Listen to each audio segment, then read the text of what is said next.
نے اس کو یہ سمجھا کہ وہ اگر جتنا ہم مغربی لوگوں کی طرح لگیں گے تو اتنا ہی ہم ماڈریٹ لگیں گے. تو لوگوں نے انگریزی بولنی شروع کر دی اور وہ انگریزی کپڑے یعنی ساروں نے ویسٹرن کلوتھ پہننے شروع کر دیے, سب نے سوٹس پہن لیے, ہم ماڈریٹ ہو گئے. کیا یہ ہے ماڈریشن؟ سو یہ پلیز سمجھیں, یہ احساس کمتری جب آپ نے استعمال کرتے ہیں اس میں بہت فرق ہے. گرمیوں میں ہماری اس وقت بجلی اگر 24,000 میگا واٹ کے ارد گرد استعمال ہوتی ہے تو سردیوں میں وہ گر کے آ جاتی ہے 8 یا 9,000 پہ. تو اس کا مطلب یہ ہے کہ اگر سردیوں میں ہم بجلی نہیں استعمال کریں, پیسے پھر بھی ہم نے دینے ہیں. اس کی وجہ سے بجلی مہنگی ہو گئی ہے. اور پھر کئی کانٹریکٹس ہم نے کیے جس میں ہم نے بڑی مہنگی بجلی کانٹریکٹ کی دنیا کی مقابلے میں. تو یہ اس لیے ہوا کہ یہ ساری شارٹ ٹرمزم کے اوپر, اس میں کرپشن بھی تھی, شارٹ ٹرم سوچ تھی کہ ہم صرف اگلے الیکشن کا سوچیں اور پھر اس کے بیسس پہ الیکشن جیت کے تو پھر آگے چلیں. یہ جو ڈیمز ہم نے 50 سال کے بعد فیصلہ کیا 2 بڑے ڈیمز بنانے میں, جس میں ممن ڈیم پرابلی جلدی بھی بن جائے گا اور اس کا بہت بڑا امپیکٹ پڑے گا پشاور کے اوپر اور پانی واٹر سپلائی کے اوپر. پانی کے آگے ہمیں جو پرابلمز ہوں گے اور بجلی بھی بن جائے گی. یہ 50 سال کے بعد 2 ڈیمز بڑے بن رہے ہیں. اس سے پہلے ہمارے پاس تھے تربیلا اور منگلا, ہماری زندگی میں وہ بنے تھے, اور اس کے بعد کوئی ڈیمز نہیں بنے. حالانکہ پاکستان کا جو ہائیڈرو الیکٹریسٹی کا پوٹینشیل ہے وہ ہم سمجھتے ہیں تقریباً 50,000 میگا واٹ, 70,000 میگا واٹ کا پوٹینشیل تھا, جو کہ اگر ہم ٹائم ٹو ٹائم ڈیمز بناتے رہتے تو آج ہم اس سچویشن میں نہ ہوتے کہ ہماری جو انڈسٹری ہے اگر ہم اس کو سبسڈائز نہ کریں تو وہ مقابلہ ہی نہیں کر سکتی ہندوستان اور بنگلہ دیش کی انڈسٹری کا, کیونکہ وہاں کے بجلی کے ریٹس ہمارے سے کم ہیں. مجھے اس دوسری چیز اس کی یہ جو 2 ہم بڑے پروجیکٹس کر رہے ہیں اس کی کلین انرجی, ہائیڈرو الیکٹریسٹی صاف انرجی ہے جو کہ آج کل کلائمیٹ چینج کے اندر بہت میٹر کرتی ہے. اور ہم پاکستان سب کو پتہ ہے کہ ہم بڑے ونربل ہیں کلائمیٹ چینج. پاکستان کوئی دنیا کے 8 یا 9 نمبر پہ پاکستان کا ہے جو کہ سب سے زیادہ ونربل ہیں کلائمیٹ چینج پہ. تو ایک تو ہمارے لیے یہ بڑا امپورٹنٹ تھا کہ ہم کلین انرجی لے کے آئیں. دوسری چیز واٹر ریزروائر, جو کہ پانی بہت بڑا ایشو ہے. پاکستان ایک وہ ملک ہے جدھر آگے پانی کے ہمیں بڑے مسئلے مسائل آئیں گے, تو اس کی واٹر کی کنزرویشن اور ریزروائرز بنانا وہ ہماری بہت بڑی ضرورت تھی. تو دوسرا یہ کہ ہم پانی کو بھی پرزرو کر لیں گے اور پھر اس کا امپیکٹ ایگریکلچر کے اوپر پڑے گا. تو میں اس لیے اس کے اوپر سٹریس کرنا چاہتا ہوں کہ یہ صرف اور صرف شارٹ ٹرم سوچ کی وجہ سے ہم نے وہ کام نہیں کیے, وہ پروجیکٹس نہیں بنائے جو کہ پاکستان کو اگر 60s میں ہم بڑی تیزی سے آگے بڑھ رہے تھے تو ہمارے پاس سب سے سستی بجلی تھی اور اس سستی بجلی سے ہماری انڈسٹری چل رہی تھی اور بڑی دیر تک ہم اس ملک کو بڑا فائدہ ہوا سستی بجلی سے. لیکن جب 90s میں آ کے یہ جو تباہی مچی اور پھر یہ جو ڈیکیڈ آف ڈارکنس ہے, یہ جو 2008 سے 2018 تک, جس کے اندر سارے ادارے تباہ ہوئے اور سارا جو پاکستان کے قرضے بڑھے اور جو آج ہم سب کچھ ہمارے اوپر بوجھ پڑا ہوا ہے وہ پچھلے 10 سال کی قرضوں کا پڑا ہوا سود دینا پڑتا ہے. میں صرف ایک لوگوں کے سامنے رکھ دوں کیونکہ ہمیں بار بار میں سنتا ہوں جی کہ آپ نے بڑے قرضے بڑھا دیے پاکستان کے, ہمارے جو مخالف کہتے ہیں. تو سب کے انٹرسٹ کے لیے یہ میں صرف اس لیے فگر لانا چاہتا ہوں کہ آپ کو سب کو پتہ چلے کہ ایگزیکٹ پوزیشن کیا ہے. ہماری جو گورنمنٹ آئی تھی تو جو پاکستان کی لائبلٹیز تھی وہ 30,000 ارب تھیں اور جو پاکستان کے اوپر قرضے چڑھے ہوئے تھے وہ 25,000 ارب تھے. تو جب سے ہماری گورنمنٹ آئی ہے 2.5 سال میں وہ 25,000 ارب سے قرضے گئے 36,000 ارب پہ. 11,000 ارب کے قرضے ہمارے دور میں بڑھے ہیں. لیکن اس کی بریک ڈاؤن آپ سب کو دے دوں. 11,000 میں سے جو 6,000 ارب روپے کے ہمیں قرضے لینے پڑے وہ کون سے؟ وہ پرانے لیے ہوئے قرضوں کے اوپر سود دینے کے لیے. تو 6,000 ارب تو چلا گیا جو پچھلی گورنمنٹ سے قرضے لیے تھے ان کے اوپر سود دینے کے لیے. 3,000 ارب کیوں چڑھ گئے قرضے؟ کیونکہ روپیہ 105 سے گیا 160 تک، ڈالر گیا 105 سے 160 تک، تو جو وہ ڈالر کے اندر جو قرضے تھے وہ امیجیٹلی 3,000 ارب کا ہمیں کچھ کیے بغیر وہ صرف روپے گرنے سے وہ چڑھ گئے، اور وہ ہماری وجہ سے روپیہ نہیں گرا، روپیہ اس لیے گرا کہ جب ہمیں گورنمنٹ ملی تھی تو 60 ارب ڈالر کی امپورٹس تھیں اور 20 ارب ڈالر کی ایکسپورٹس تھی، تو سب سے پاکستان کی تاریخ کا سب سے بڑا ٹریڈ گیپ تھا، اور جو کرنٹ اکاؤنٹ ڈیفیسٹ یعنی ڈالر کتنے اندر جا رہے ہیں اور باہر آ رہے ہیں 20 ارب ڈالر، جو بھی پاکستان کا تاریخی گیپ تھا، اس کی وجہ سے ظاہر ہے روپے نے گرنا تھا، کیونکہ روپے ڈالر کم ہو گئے، ڈالر کی ویلیو اوپر چلے گئی، روپیہ گر گیا، اور جب روپیہ گرا تو 3,000 ارب وہ چڑھ گئے تو 9,000 ارب ہو گئے۔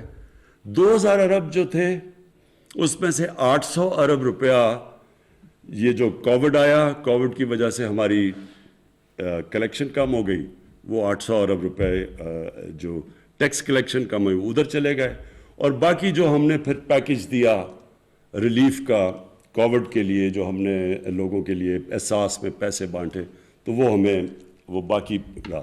تو میں صرف بریک ڈاؤن دے رہا ہوں کہ یہ قرضوں کا لوگوں کو پتہ چل جائے کہ یہ کیا لیگیسی تھی، کیوں ہم پرانے دور کی بات کرتے ہیں۔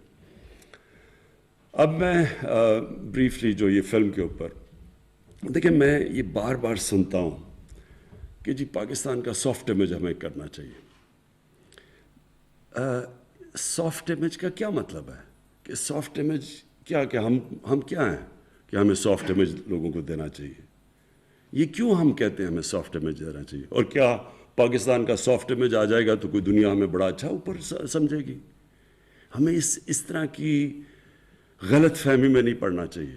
یہ احساس کمتری ہے۔ جب ایک قوم کے اندر کانفیڈنس چلا جاتا ہے تو وہ لوگوں کو خوش کرنے کی کوشش کرتے ہیں۔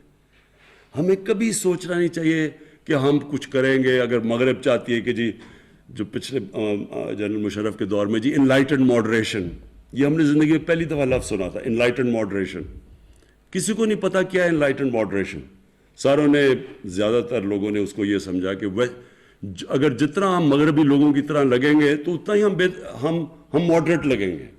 تو لوگوں نے انگریزی بولنی شروع کر دی، اور وہ انگریزی کپڑے یعنی ساروں نے ویسٹرن کلوتھ پہننے شروع کر دیے، سب نے سوٹس پہن لیے، ہم ماڈریٹ ہو گئے۔ کیا یہ ہے ماڈریشن؟ سو یہ پلیز سمجھا، یہ احساس کمتری، جب آپ نے کانفیڈنس چلا جاتا ہے تب ایک قوم ایسی حرکتیں کرتی ہے۔ ہمیں صرف ایک امیج پروموٹ کرنا ہے، ایک خوددار قوم جو اپنے پیر پہ کھڑی ہے، جس میں اپنے اندر کانفیڈنس ہے، جو بلیو کرتی ہے، اپنے فیوچر کے اندر بلیو کرتی ہے، وہ کسی کے اوپر ریلائی نہیں کرتی، کسی سے قرض یا بھیک نہیں مانگتی، تب دنیا عزت کرتی ہے۔ آپ ایک چیز یاد رکھ لیں کہ عزت تو اس انسان کی ہوتی ہے جو خوددار ہوتا ہے۔ آپ ایکسپیریمنٹ کر لیں، غریب سے غریب آدمی ہوگا جس میں غیرت اور خودداری ہوگی، آپ اس کی عزت کریں گے۔ امیر سے امیر آدمی بھی جھکا ہوا ہوگا، کوئی دنیا میں اس کی عزت نہیں کرتا۔ تو ہمیں جس طرف جانا ہے، ایک خوددار پاکستان کی طرف جانا ہے، اور پھر جو بڑی سوچ رکھنے والا ملک ہو۔ دیکھیں، قومیں وہ بڑھتی ہیں جو بڑی سوچ رکھتی ہیں۔ انسان وہ بڑا ہوتا ہے جس کی سوچ بڑی ہوتی ہے۔ جو سوچتا ہی تھوڑا سا ہے، چھوٹی اس کی ڈریمز ہی تھوڑی سی ہیں، تو وہ کبھی بڑا انسان نہیں بنتا۔ کبھی اگر مثلا میں نے کرکٹر بننا ہے، تو اگر میری ڈریم ہے کلب کرکٹر ہی بننے کی ہے تو میں وہی بنوں گا۔ جتنی میری ڈریم بڑی ہوگی اتنی میری ایسپریشنز ہوں گی، اتنے اوپر جاؤں گا۔ تو قوم کو یہ نہیں سوچنا چاہیے کہ ہم دنیا کو خوش کرتے پھریں، جی سافٹ امیج بتائیں، جی ہم بھی بڑے۔ یہ ایسی پہلے ہم نے غلطی کی، کسی کی جنگ میں ہم نے شرکت کی، ہماری وہ جنگ ہی نہیں تھی، ہمیں اس پہ کبھی جانا ہی نہیں چاہیے تھا۔ پاکستان کا کیا تعلق تھا 9/11 کے ساتھ؟ ہم ان کی وجہ سے ان کو پریشر میں آ کے تو ہم ان کی جنگ میں شرکت کر گئے۔ جنگ میں شرکت کر کے کیا ہوا؟ پہلے ہم نے 80s کے اندر ان کی جنگ میں شرکت کر کے جہاد کو گلوریفائی کر دیا۔ مجاہدین وہ لوگ تھے جو کہ ہیروز تھے۔ رونلڈ ریگن نے مجاہدین کو کہا کہ وہ بڑے، ان کی امریکہ میں بلا کے خراج تحسین پیش کی ان کو۔ پھر جب 9/11 کے بعد آئے تو انہی لوگوں کو ہم نے ٹیررسٹ کہہ کے ان کے پیچھے، ان کے کہنے پہ ان کے پیچھے چلے گئے۔ تو ملک کو تو بہت ایک بھاری اس کا نقصان اٹھانا پڑنا تھا. تو ہم یہ نہ کہیں کہ ہم کیونکہ ہمیں وہ دہشت گرد کہنا شروع ہو گئے تو ہم اپنا سافٹ امیج کریں. ہمیں کبھی بھی جب بھی آپ کسی کے پریشر میں آ کے غلط کسی اور کی جنگ میں شرکت کرتے ہیں اور پھر اپنے ملک کو نقصان پہنچاتے ہیں تو اس کا یہ ہو ہی نہیں سکتا کہ آپ سفر نہ کریں. کسی سے بھی آپ کسی کی جنگ میں شرکت کریں گے ان سے کوئی بینیفٹس لے کے اس کا نقصان ہوگا. وہ کہتے ہیں انگریزی میں ہے کہ دیر از نو فری لنچ. جو بھی آپ سمجھتے ہیں کہ ہمیں ایڈ ملے گی یا کچھ اس کے پھر بڑے نقصانات اٹھانے پڑتے ہیں. تو ہم نے اپنے ماضی سے کیا سیکھا؟ ہم نے اپنے ملک کو مضبوط کرنا ہے, اپنے ملک کو پیر پہ کھڑا کرنا ہے. ہم نے اپنے قوم کو تیار کرنا ہے کہ ہمیں ٹیکس جب تک نہیں دیں گے تو ملک اپنے لوگوں کو پڑھا نہیں سکے گا, اپنے علاج نہیں کروا سکے گا, اپنی انفراسٹرکچر نہیں ٹھیک کر سکے گا. تو قوم نے ٹیکس دینے ہیں. کسی کے اوپر ہاتھ نہ پھیلائیں کسی کے سامنے. جیسے جیسے ہمارا مائنڈ سیٹ چینج ہوتا رہے گا. میں آج آپ کے سامنے ایک وہ آدمی جس نے ساری دنیا دیکھی ہوئی ہے, جو پوٹینشیل پاکستان میں ہے شاید ہی دنیا میں کوئی ملک ہے جس میں اتنا پوٹینشیل ہے. اللہ نے سب کچھ دیا اس ملک کو. ہم انڈر سیل کرتے ہیں اپنے آپ کو. ہم اپنے اندر بلیو نہیں کرتے کہ جی کوئی اور آ کے ہمیں اوپر لے جائے گا. یہی قوم جس دن ہم آہستہ آہستہ ہمارے اندر یہ کانفیڈنس آ گیا کہ ہم دنیا کی کسی بھی قوم کا مقابلہ کر سکتے ہیں, یہ قوم اوپر اٹھ جائے گی. سب کچھ ہے یہاں, کوئی چیز کسی چیز کی کمی اللہ نے نہیں دی. لیکن جب ہماری سوچ ہی یہ ہو کہ ہم نے جب تک ہمیں باہر سے کوئی ہمارے سافٹ امیج کی وجہ سے کوئی لونز نہیں دے دیں گے یا کچھ نہیں کر دیں گے ہم آگے نہیں بڑھ سکتے, تب تک قوم آگے نہیں بڑھے گی. اور یہ میں آپ کو بتاؤں کہ یہ جو ڈاکیومنٹری میں نے تھوڑی دیکھی, بالکل اس طرح کی آپ کو ڈاکیومنٹریز بنانی چاہیے. میں اپنی فلم انڈسٹری کو ہم پوری مدد کریں گے ان کو پروموٹ کرنے کے لیے. ڈاکیومنٹریز بنائیں, فلمز بنائیں, کیونکہ اس ملک میں اللہ نے ٹیلنٹ دیا ہے. کیونکہ مجھے تو ہندوستان سے ہمارے یہاں مجھے تو تب یاد ہے جب ہمارا جو ٹی وی ہوتا تھا سارے ہندوستان میں دیکھا جاتا تھا. پی ٹی وی سارے ہندوستان میں دیکھا جاتا تھا. ہمیں تو تب بھی یاد ہے. ہماری فلم انڈسٹری اچھی بلی چل رہی تھی, پیچھے رہ گئی. پیچھے میرے خیال میں بہت بڑی وجہ یہ تھی کہ وہ کاپی کرنا شروع کر دی ہندوستان کی فلمیں. دیکھیں ویلیو صرف اوریجنل کی ہوتی ہے, کاپی کی کوئی ویلیو نہیں ہوتی. لوگ تو وہ آگے بڑھتے ہیں جو اپنا راستہ نکالتے ہیں. آپ کاپی تو اچھی کاپی بن جائیں گے, اچھے سے اچھی آپ پکاسو کی کاپی کر لیں, اس کی کوئی ویلیو نہیں ہے. ویلیو صرف اوریجنل کی ہے. تو ہم نے اپنے بجائے اپنی اوریجنل تھنکنگ کرنے کے چیپ ہندوستان کی کاپیز شروع ہوگی, خود ہی اپنی فلم کو نیچے لے آئے. لیکن جو ہمارا پی ٹی وی تھا بڑے ہائی سٹینڈرڈ کا تھا. پھر جو ہمارے یہاں پرفارمنس میں نے دیکھے زبردست, کوئی مقابلہ نہیں کرتا تھا نصرت فتح علی خان کا. اور ہمارے جو یہاں کے یوتھ بہت ٹیلنٹ ہے. یہاں عاطف ہمارا بیٹھا ہوا ہے, اس کا کوئی وہاں مقابلہ نہیں کرتے. ٹیلنٹ ہے ہمارے لوگوں میں. ہم کرکٹ میں ہم ہندوستان 7 گنا بڑا ملک تھا.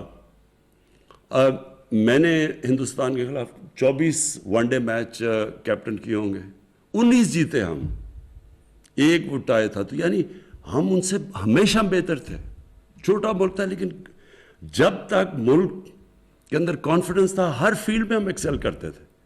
تو یہ یاد رکھیں کہ اس ملک میں اللہ نے سب کچھ دیا ہے. لیکن بدقسمتی یہ ہے کہ جب کرمنلز آ کے ملک کے اوپر سربراہ بن جائیں تو وہ کوئی ملک نہیں ترقی کر سکتا. ایک فیکٹری کے اوپر آپ چور کو بٹھا دیں, فیکٹری بیٹھ جائے گی آپ کی, ملک کیسے نہیں بیٹھے گا. سو اس لیے کانفیڈنس رکھیں اپنے آپ میں.